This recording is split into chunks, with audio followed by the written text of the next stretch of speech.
Begin with Tropical Storm Isaias churning up the East Coast tonight.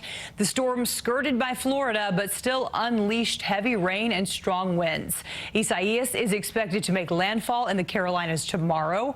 Most of the tri-state area is already under a tropical storm watch. As a precaution, flood protection barriers have been set up at the South Street Seaport.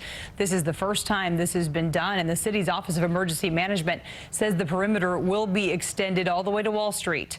Meteorologist Vanessa Murdock is timing out the storm for us tonight. Vanessa. Interesting to see those barriers. We are expecting the potential for some coastal flooding and a little bit of storm surge, but that's actually, as of now, one of our least concerns on the list of what we think will be most impactful from this storm. So yes, most of us under a tropical storm watch until further notice, excluded well north and west of the city. Certainly that could change. The track of the storm isn't pinned down precisely just yet. What we do have a very strong feeling about is the potential for flooding. There's a flash flood watch that goes into effect tomorrow night and lasts through Tuesday night, because it is really late Tuesday that we expect the heaviest rainfall to roll on through, and it could become problematic. We're going to talk more about that in just a little bit. Right now, I want to bring you the latest on Isaias.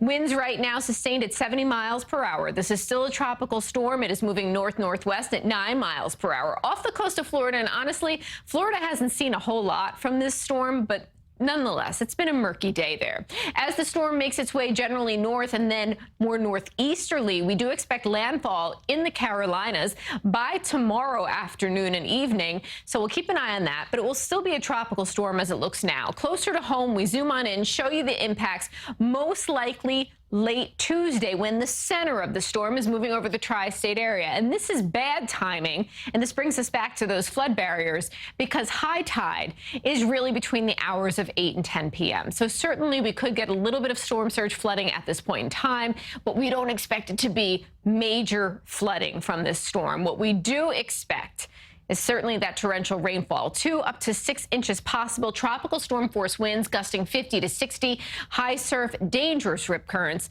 and of course that coastal flooding at minor to moderate levels. We'll talk more about this storm and also about the fact that it's going to be a pretty nice day tomorrow before we have to really buckle down and prepare for the impacts of Isaias. I'll have more in just a bit. Jessica, back to you. All right. Thanks so much, Vanessa.